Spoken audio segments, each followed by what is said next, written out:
Hey everybody, thanks for showing up here.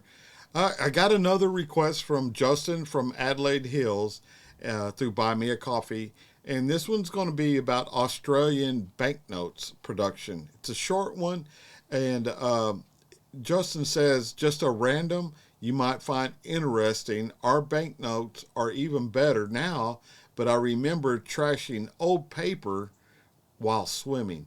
So yeah, man, I've done the same thing, Justin. Thanks for the request, buddy, and let's get over here with the rest of the people. All right, y'all. So let's see what is the thing with Australian banknotes. Thanks again.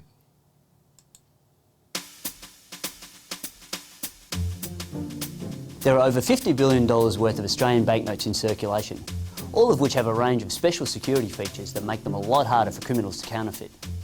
But did you know that although many banknotes from around the world are made from cotton or paper fibres, our banknotes are made from a type of plastic or polymer. This means they're tough and durable. Australian banknotes start out as these plastic pellets. We first melt them down and then blow up a huge bubble. The walls on the bubble are pressed together and run through a roller to form a long, thin roll of clear plastic film. After cooling, this film is cut into sheets and printed with a white ink. The white print helps other ink stick to the plastic. This is also when the clear window in the banknote is formed. Now these sheets are ready to run through a press that prints on both sides simultaneously. This way the images will always line up perfectly. You can see this when you look at the Federation Star image on this $50 banknote. When you hold the banknote up to the light, diamond-shaped patterns printed on each side of the banknote combine perfectly to form a 7-pointed star inside a circle. Next, the sheets have the raised printing applied. This is called intaglio, and it gives our banknotes their distinctive feel. There's another intaglio feature applied at this stage called microprint. Microprints are very small text that appears on various places on different banknotes, which most of us need a magnifying glass to read. Then there's the serial number. All of the banknotes are printed with a unique serial number in special ink that fluoresces under ultraviolet light. You can also use the serial number to tell when the banknote was printed. Look at the first two digits on this $50 note. This one was printed in 2009. The banknote sheets are now given a protective coating. This helps to keep them clean and last longer.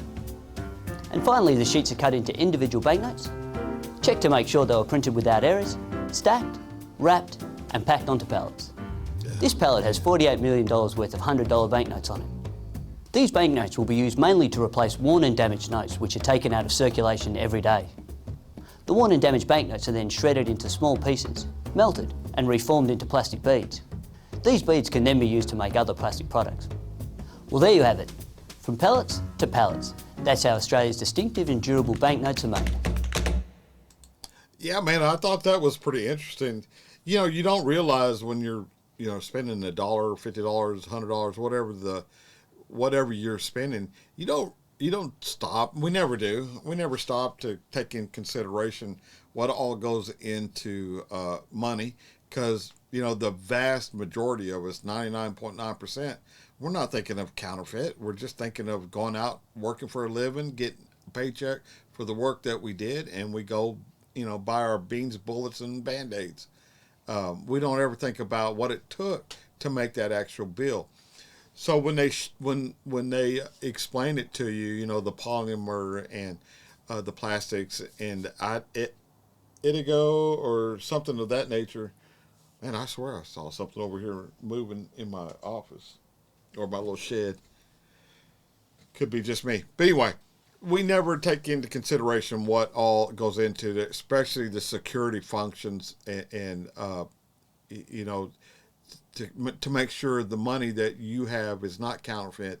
Either you're getting it from the bank, they make sure that it's not counterfeit, or if you go to a store and you try to spend some money, it would be easier for the clerk to hold that bill up to the light and make sure those stars align and things of that nature. So it's pretty interesting. I didn't know. I didn't know y'all had plastic, paper money. That don't even sound right, but it's pretty cool, man. I don't know why they don't do that here in the U.S. I don't know. All right, y'all. Thanks for showing up, Justin from Adelaide Hills. Again, thank you for the request and the continued support. for this channel. All right, y'all. Till I see you again, I'll catch you on down the road. Let's go into the outro, and I'll see y'all on the next one. Bye, y'all.